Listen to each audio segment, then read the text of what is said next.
ہمارے ایک دوست تھے، ان کے سسر بہت نیک آدمی تھے۔ میں کئی مرتبہ اس دوست کو ملنے جاتا تھا تو ان کے سسر میرے اوپر بہت شفقت کا اظہار کرتے تھے۔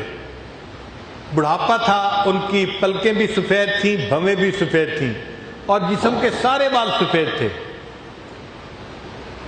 بس جب بھی میں ان کے پاس جاتا، میں تو لڑکا تھا، میرے سارے بال کالے تھے اس وقت، تو مجھے جاتے ہی عطیات کی شکل میں سامنے بیٹھ جاتے تھے۔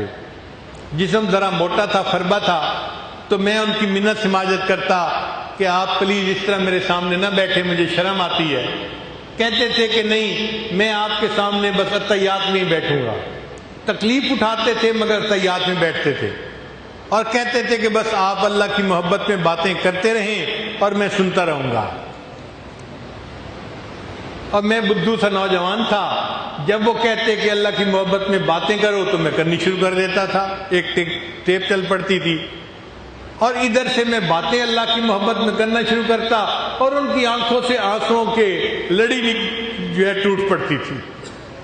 اتنے آنسو گرتے تھے کہ سینکڑوں آنسو، دو چار آنسو کی بات نہیں، سینکڑوں آنسو میں خود گنتا تھا، ان کی آنکھوں سے گر رہے ہوتے تھے۔ روتے تھے اللہ کا نام سن کے، اتنی محبت تھی ان کو اللہ سے۔ اب کئی مرتبہ جب وہ بہت خوش ہوتے تو مجھے کہتے کہ تم میرے دوست ہو، اور مجھے شرم آتی تھی کہ میں 26-27 سال کا ایک لڑکا سا ہوں، اور یہ اتنی عمر کے بڑے آدمی ہیں، اور یہ مجھے کہتے ہیں کہ تم میرے دوست ہو۔ میں تو ان کے بیٹے کی عمر کا ہوں، تو میں ان کے آگے شرم سے ہاں نہیں کر پاتا تھا، ہنس پڑتا تھا، مگر وہ یہی کہتے تھے تم میرے دوست ہو، تم میرے دوست ہو، تم میرے دوست ہو۔ ہر دفعہ اللہ کی محبت میں بات سننے کے بعد اتنا ان کے اندر اللہ کی محبت کا جوش بڑھ جاتا تھا کہ وہ مجھے کہتے تھے کہ تم میرے دوست ہو، مجھے اللہ کے لیے تم سے محبت ہے۔ یہ سلسلہ پوری زندگی چلتا رہا۔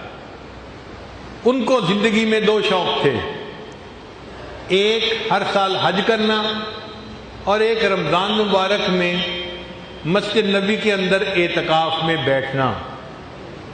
ایک دن مجھے فرمانے لگے، میں نے اپنی زندگی میں اس وقت تک 53 مرتبہ حج مکمل کر لیا۔ 53 حج اللہ نے ان کو عطا فرمائے، اس کے بعد بھی انہوں نے کیے، اللہ جانتا ہے کل کتنے ہوئے ہوں گے، اور عمروں کی تو کوئی انتہا ہی نہیں تھی، اور ہر سال اعتکاف کرتے تھے، ہر سال حج کرتے تھے۔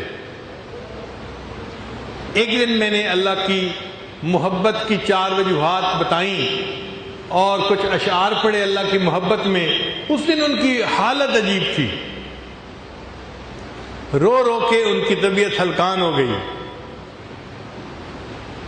اس دن مجھے کہنے لگے کہ میرے دوست، میں تم سے وعدہ کرتا ہوں، اگر اللہ نے قیامت کے دن میرے اوپر رحم کر دیا تو میں تمہیں اپنے ساتھ لیے بغیر جنت میں نہیں جاؤں گا۔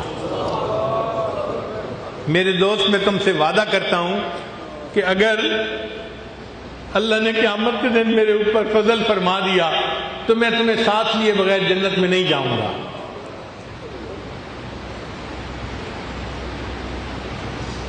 اب جب میں ان کے زندگی کے سارے حالات کو دیکھتا ہوں تو اب میں خود اپنی زبان سے کہتا ہوں کہ ہاں، میں ان کا دوست ہوں۔ اللہ کرے کہ یہ دوستی کا وعدہ وہ قیامت کے دن پورا فرما دے۔ وہ دعا مانگتے تھے کہ اللہ مجھے مدینے کی موت عطا فرمائے۔ آپ حیران ہوں گے، رمضان کا مہینہ ہے، وہ باوضو تھے اور اعتکاف کی حالت میں تھے، اور ریاض الجنہ کے اندر تھے، اور عصر کی نماز پڑھ رہے تھے۔ جب عصر کی نماز میں دوسری مرتبہ سجدے میں گئے تو ان کی روح قبض ہو گئی۔ ریاض الجنہ میں روزے کی حالت میں، رمضان کے وقت میں، نماز کی حالت میں اللہ نے سجدے میں ان کو موت عطا فرمائی۔ مسجد نبی میں ان کا جنازہ ہوا اور جنت بقیع میں وہ آرام کر رہے ہیں۔ اب میں کہتا ہوں کہ ہاں، میں بھی ان کا دوست ہوں، کیونکہ مجھے پتہ چل گیا کہ اللہ کی ان کے اوپر واقعی رحمت کی نظر تھی۔ اللہ نے کتنا اچھا ان کا جو ہے نا اختتام فرمایا۔ تو جو زندگی میں عبادت کرتے ہیں اور اللہ سے امیدیں کرتے ہیں، اللہ ان کی امیدیں پوری کر دیتا ہے۔